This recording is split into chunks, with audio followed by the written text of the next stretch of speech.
Juan nunca ha sido el mejor de la clase, pero tampoco ha tenido problemas para aprobar. Sin embargo, este año ha sido distinto. El primer trimestre volvió a casa con un suspenso en matemáticas. No me cabía en la cabeza. Estaba en bachillerato y no era precisamente el momento de empezar a fallar.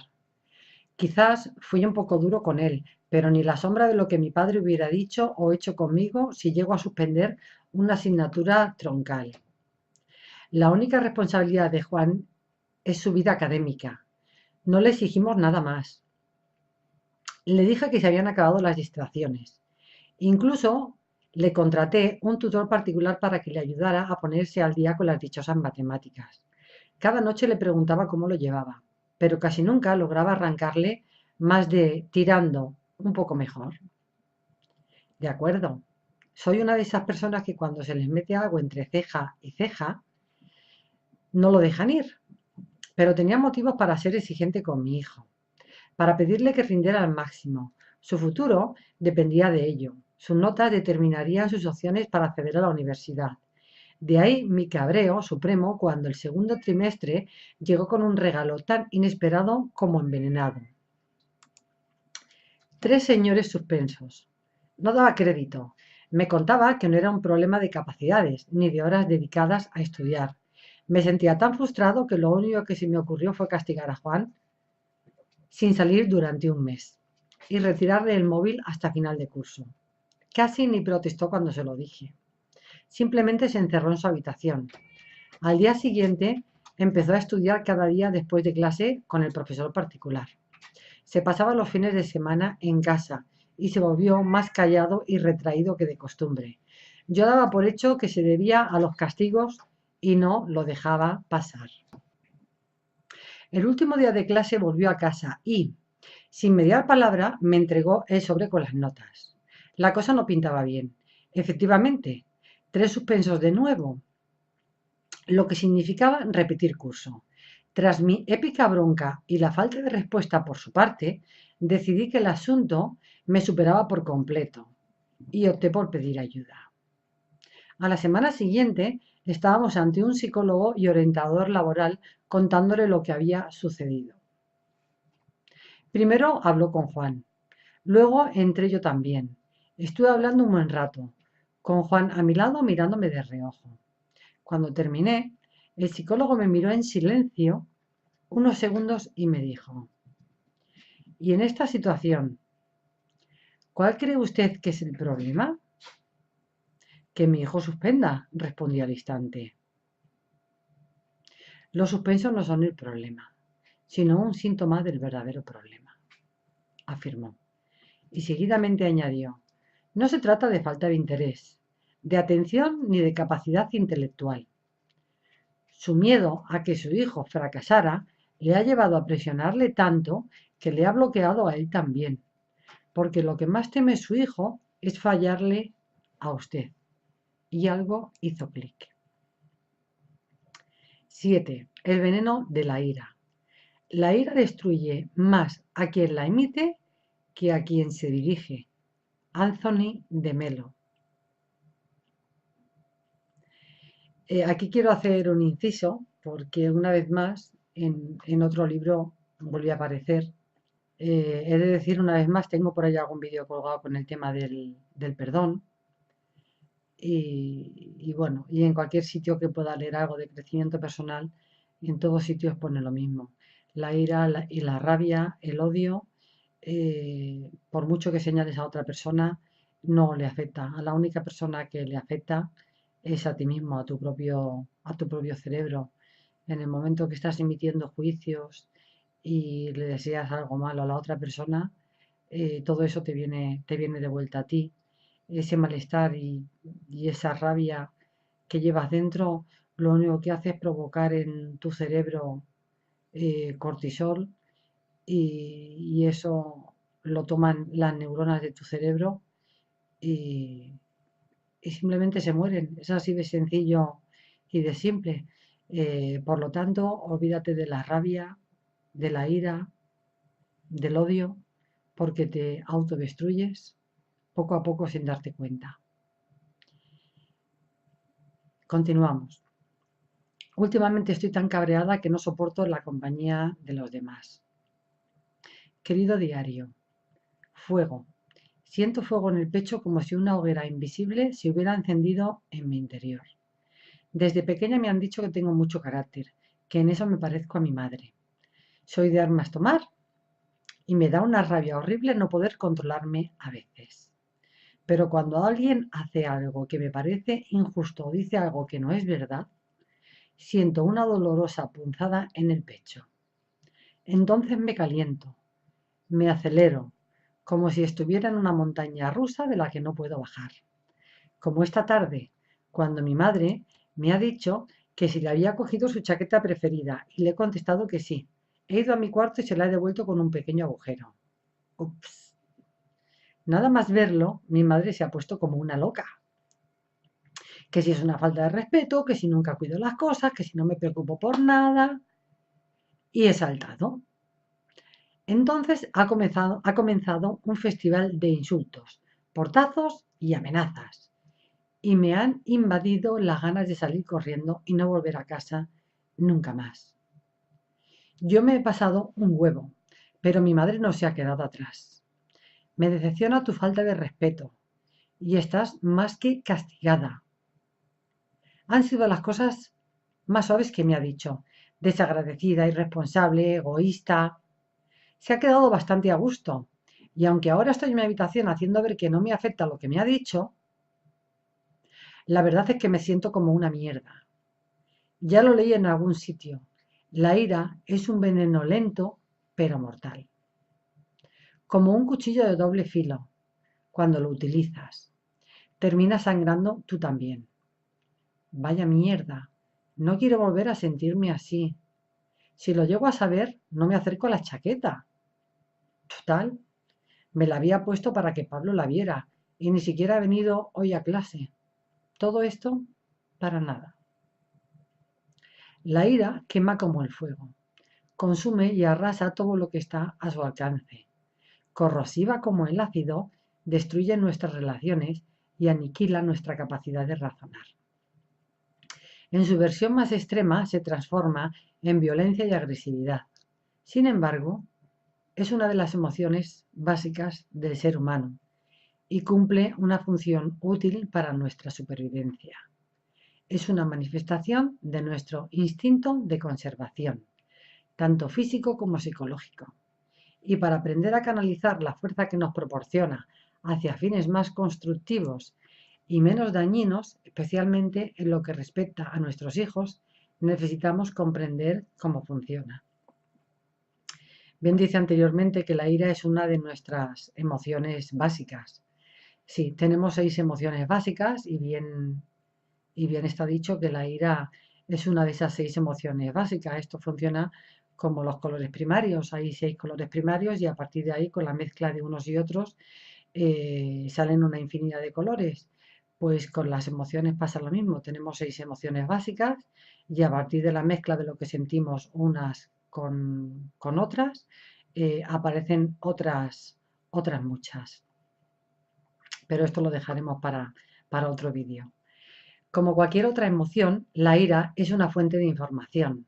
Y si escuchamos atentamente, observaremos que se desencadena como una reacción de defensa ante un estímulo que escapa a nuestro control y que creemos que podría ser una fuente de peligro o de dolor.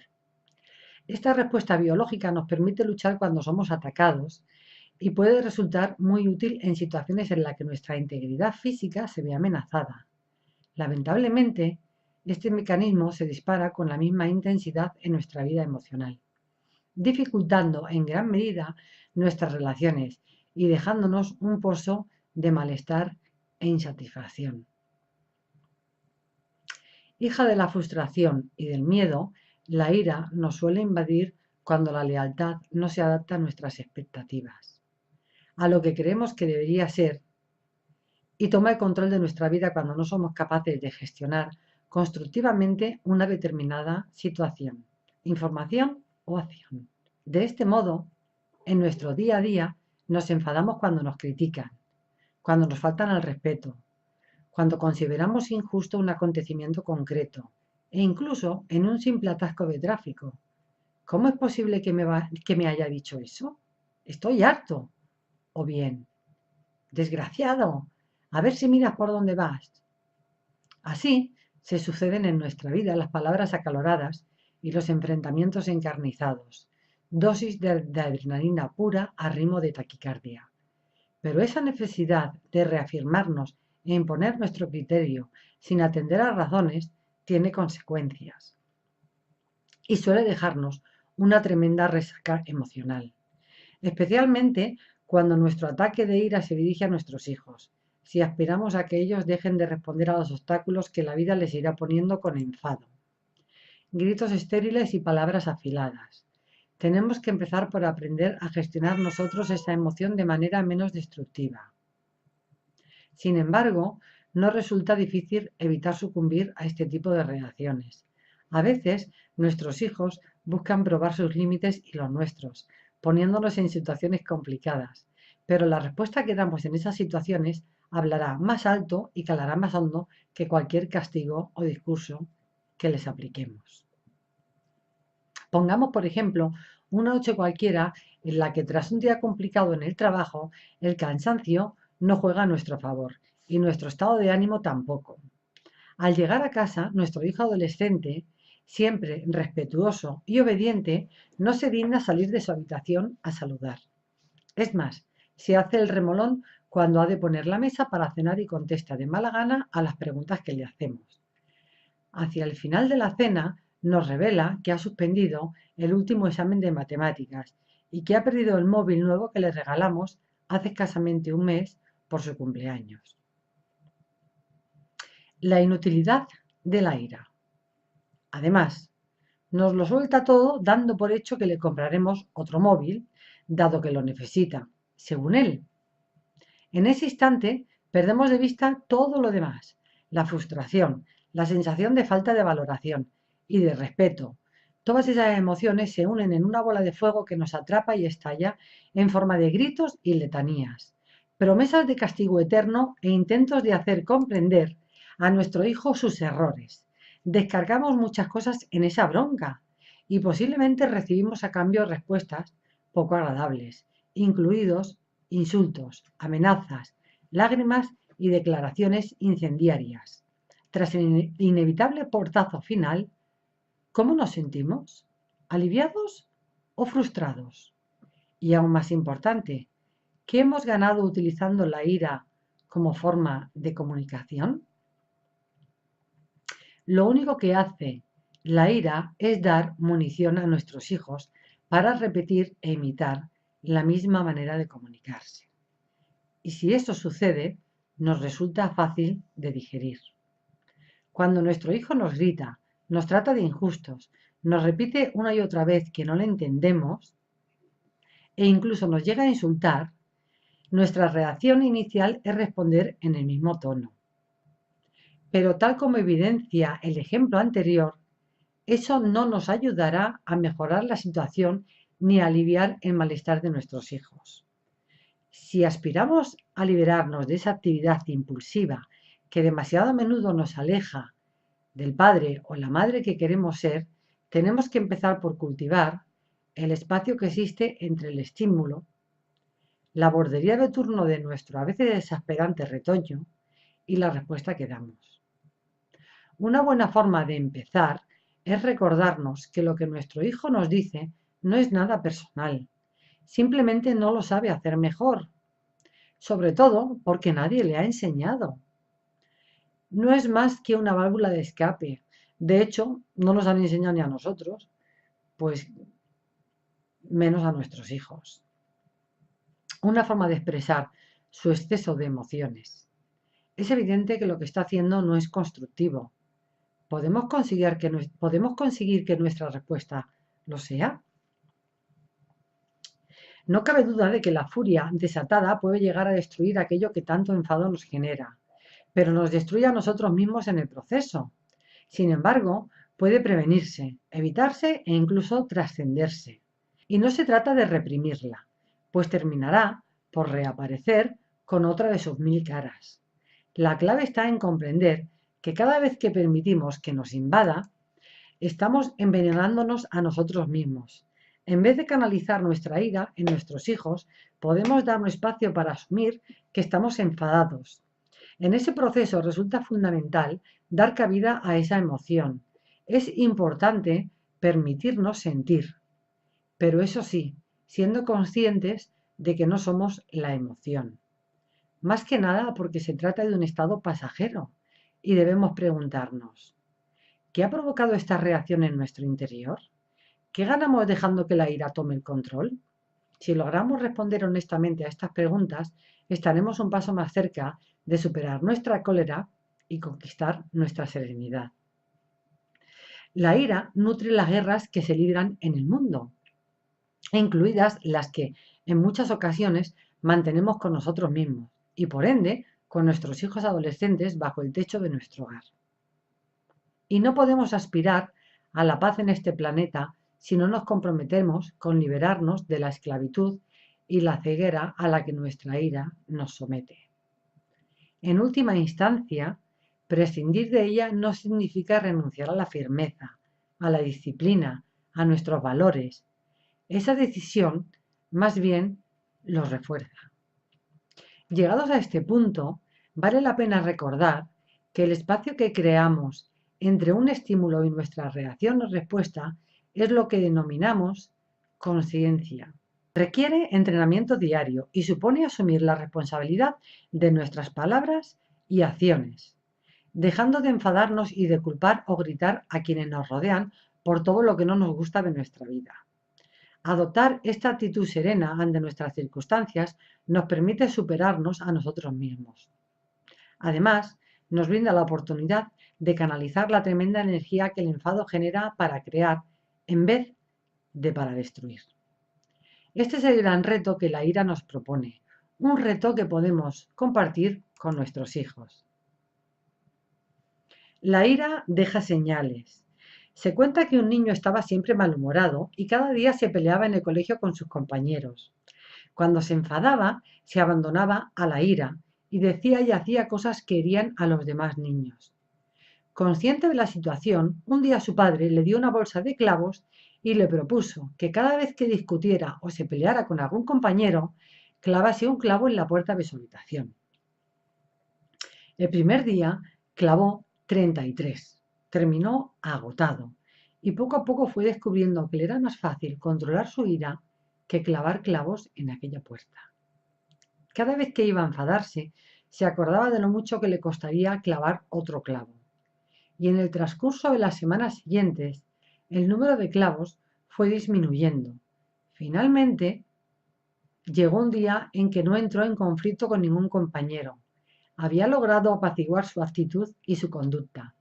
Muy contento por su hazaña, fue corriendo a decírselo a su padre, quien le sugirió que cada día que no se enojase desclavase uno de los clavos de la puerta. Meses más tarde, el niño volvió corriendo a los brazos de su padre para decirle que ya había sacado todos los clavos. El padre lo llevó ante la puerta de la habitación. Te felicito, le dijo, pero mira los agujeros que han quedado en la puerta. Cuando entras en conflicto con los demás y te dejas llevar por la ira, las palabras dejan cicatrices como estas. Aunque en un primer momento no puedas verlas, las heridas verbales pueden ser tan dolorosas como las físicas. No lo olvides nunca. La ira deja señales en nuestro corazón. Vamos a dejar aquí la lectura del día de hoy. Os quiero comentar que a una de las cosas precisamente a las que me dedico es a ayudar a las personas a gestionar sus emociones. Muchas veces no sabemos